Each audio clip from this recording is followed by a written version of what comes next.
everyone. My name is Santa Sylvia and I'm a social worker by profession. I have worked with children, women and youth for the last 10 years now.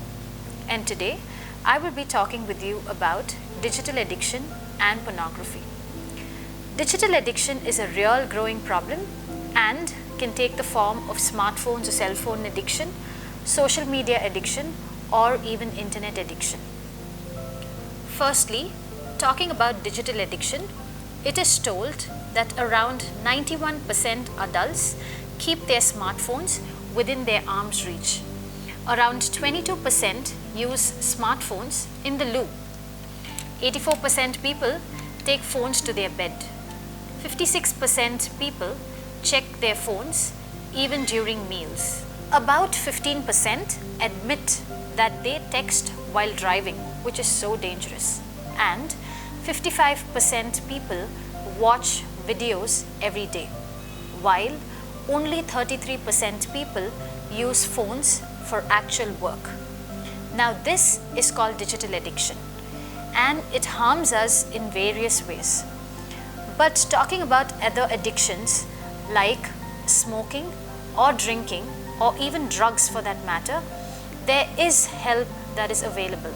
But for pornography, there's absolutely no help and pornography is referred to as secret addiction. Why? I will share with you some shocking statistics, before which I'd like to ask you a honest question. How many of us watching pornography can actually admit the fact that yes, I do watch pornography? Very few of us or none of us, right? And that is why porn is called a secret addiction. Today, we will be looking more at how pornography affects the pathology of a human mind and what pornography can do to us as humans. While there are groups that argue that watching pornography is good and there are groups that say watching pornography is bad, I am here not to say whether it's right or wrong, but I'm going to share the complete details of how pornography is made and what pornography can do to you, and you can take a call. Some of the most popular social media tools or websites are Twitter, Facebook, Instagram, Pinterest, WhatsApp, Tinder, and so on. All of this is fine, but what's more surprising are these dating apps.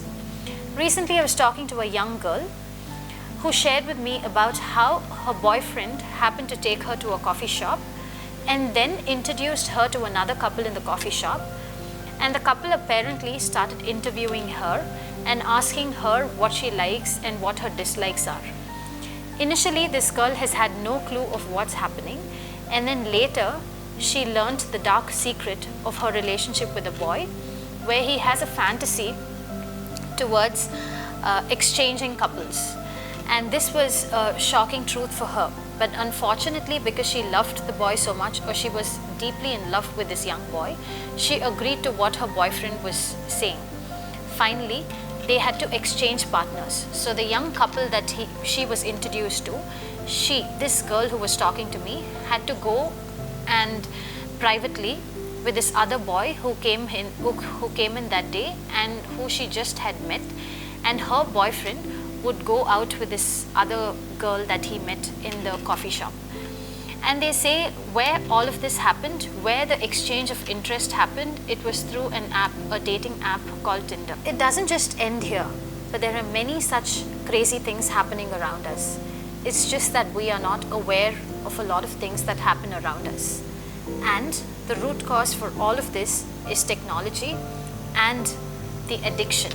That we're so addicted to it that we can't, at one point, we fall into it without our own conscious. Today, in my opinion, I would say that the thoughts of youth are being manipulated with the increase of use in website. Over 67% of teenagers are friends with strangers on Facebook and Instagram, etc. More than 50% of youth in metro cities prefer WhatsApp or WeChat over SMS. I mean, it's convenient and it's completely fine, but it also everything has its own pros and cons. Recently, in my own experience, I updated my phone number on a social platform for a different cause. Immediately after that, I got over 107 pornographic pictures from an unknown number straight into my WhatsApp. After which I couldn't use WhatsApp for a while, because the moment I opened WhatsApp, it was only these kind of pictures that were automatically getting downloaded. And soon I rushed to the police station, while the police said they couldn't do much. And I launched a cyber complaint, after which there was no action that was taken. Of course, we have the best policies in place, but practically, how much is implemented is a very big question mark. Another statistic says age group 15 to 24 are the highest number of social media users, and on an average, FB is visited at least 3 times in a day. More than half of India's 1 billion population is under 35 years of age and are at the forefront of mobile phone revolution. Isn't it a big problem, and shouldn't we be talking about it? Of course, FB, I'm sure all of you must be aware of it. FB has rules and policies where no one below the age of 18 can have a user ID or a profile. But honestly, how many of us below the age of 18 have Facebook profiles? Which means we have easy access to it. We can just given fake details, create a fake account, and then go ahead and use FB. I mean, what are the monitoring systems in place is another question that I have for you today. Teens who use FB may have more psychological disorders, including antisocial behavior and aggressive tendencies. They can be distractive. People check FB or WhatsApp or any other social media for that matter very frequently because you get distracted to it, and it's a natural tendency. The desire to compare. We start comparing ourselves to others in terms of how we look, travel destinations, shopping, friends, and so on. Not realizing the danger behind the kind of pictures we post, or not realizing the beauty that lies within yourself. Because I believe each one of us are unique and precious.